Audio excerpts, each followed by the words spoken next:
We're going to be saying the term excess a lot today. Do bear with me as it's absolutely necessary that you watch this video until the very end. The first excess would be in terms of inventory. 2023 is shaping up to be one of the worst for retailers and stores across the United States, as they're already predicting that there will be less consumers spending money this year compared to 2022. I guess not every new year shows a glimmer of hope. Now, the other excess that we're going to be talking about relates to excess deaths happening around the globe. And if you have had your doubts about the miracle drug, which are vaccines, you may want to sit down for this one, as I have something that will astound you. Now, before I continue, please drop a like for the video. Totally appreciate that. Also, if you're brand new to the channel, please consider subscribing to the channel for your daily dose of the truth. And if you own a home, make sure your home is protected. Make sure to get your free home warranty quote. The link is in the description down below of this video. Now, we've lived through some of the worst possible years of our lives. I kid you not. These have been some awful years in the past, 2 years? But what's weird is that some people still don't see it for what it is. I mean, we're seeing people go delinquent on their credit cards for the very first time. People on Social Security, SSI, SSDI apply for SNAP and EBT benefits. Small businesses closing up shop and filing for bankruptcy. The housing market is in shambles.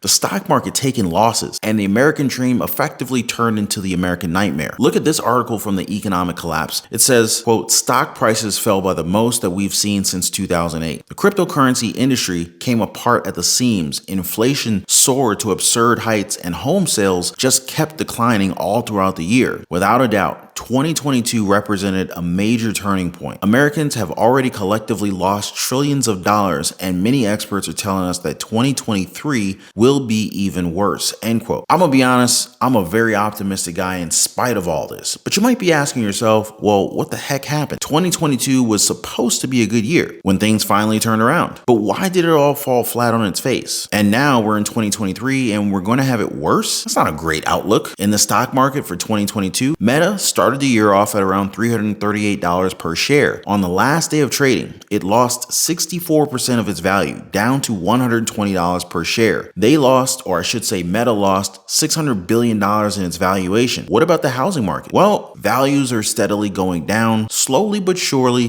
while sales fall month after month. This isn't the example of a strong economy, is it? Well, what about retailers? Well, they're already preparing for the ride. They see the writing on the wall. For them, it's in dollars, and we're seeing less customers as time goes on. And that inventory that they have, they're probably going to be holding on to it for a little bit. That, or they're going to have a massive sale, probably because no one else is buying over their necessities. Households just don't have that discretionary spending ability anymore. And this will then lead to layoffs, which may also lead to more store closures, restaurants, you name it. Now, if you thought 2022 was a bad year, 2023 is trying to show it up. I mean, just think about this for a second. Imagine how you saw us back a couple of years ago. Did you see families cutting back on expenses? Did you ever expect your neighbor to visit food banks? Did you ever imagine Social Security getting the biggest increase in 2023? And then think to yourself, this is still not enough. I know one thing that may not have been enough, and that's research on vaccines. This is the second excess that we're talking about, and it does pertain to deaths. Now, here's a site that you guys can check out, and as you can see, the excess deaths are listed right here. The trend is mainly going up, and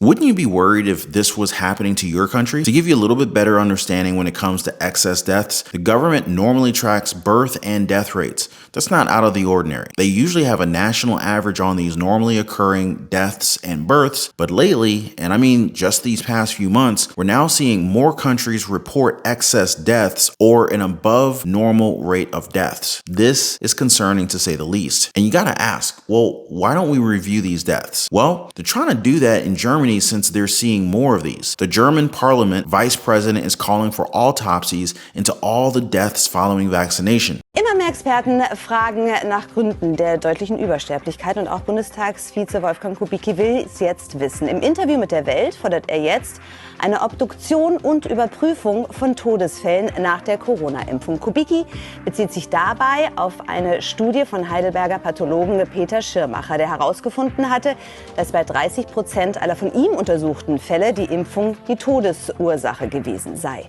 Okay, so this is what this pathologist is seeing in the autopsies, and he thinks that this is worth looking into. That's probably for the best. But you want to know something weird? This is by far one of the hardest things that I've had to research. I couldn't find it anywhere except for Twitter, but everywhere else, zero. And Twitter, yes, we're seeing more of these trend now since the curtains have been pulled back. It's interesting to see stuff like this. This is Dr. Ryan Cole. So what's happened to the autopsy, Ryan? Well, Anthony Fauci told our government to tell people don't do autopsies on COVID patients. You cannot find that for which you do not look.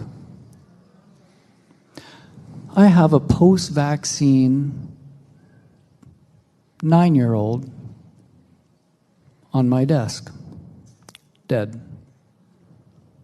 I don't want to see one more child post-vaccine ever on my desk. Are the autopsies starting to happen? You bet they are, finally, because people are saying, well, why wouldn't we do them? And in that same town from which this 9-year-old died, a healthy 22-year-old wrestler, after his third shot, is now also coming to be on my desk so I can determine the cause of death there. We're told don't do autopsies, don't look, and that's what your government is giving you for data. Don't ask, don't tell, don't look. Wow, you would have to think that there's something wrong here if doctors are being told to not do their jobs. This is insane. But what happens when these big pharma companies have their feet held to the fire? Here's Christine Anderson of the European Parliament doing just that. Somebody lied, and I want to know who. Since I do not consider you to be stupid, you must have known that your vaccine is basically worthless at best, potentially harmful at worst.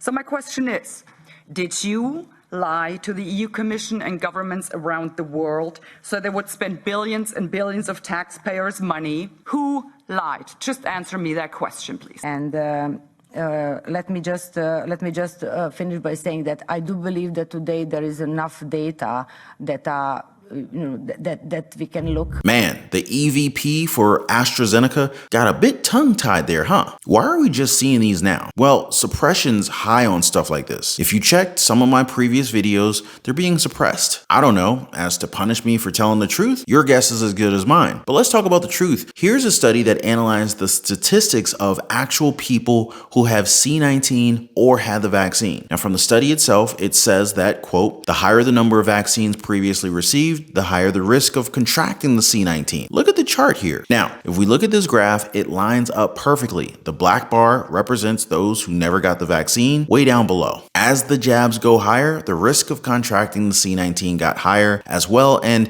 you have to wonder why. Why is it that those who got the vaccine had a higher risk of contracting it? They also admit that more research is needed for this. They could have told us all this before they jabbed us, huh? Well, I should say those who got jabbed. Wouldn't this be critical information? Wouldn't admitting years later that, hey, sorry about this, but we need to do more research on that thing that we put in your body? What do you guys make of this? Were those who got jabbed bamboozled? Were we taken for billions of dollars of our taxpayer money? Or are all of these people and the data that they're coming out with incorrect? You be the judge. The health crisis really did a number on us, and it still continues to do so today. But that should not be the case for us, especially if you're willing to learn. Now, if you want to learn more about budgeting, about investing in the stock market, real estate, creating multiple streams of income through either side hustles or small businesses, don't hesitate to join the Patreon community. The link is in the description down below this video. Lots of you guys have already joined. I look forward to seeing more of you over in the Patreon community. But before I go, don't forget to drop a like for the video, subscribe for your daily dose of the truth. Appreciate you guys watching. You guys are awesome. I'll see you on the next one.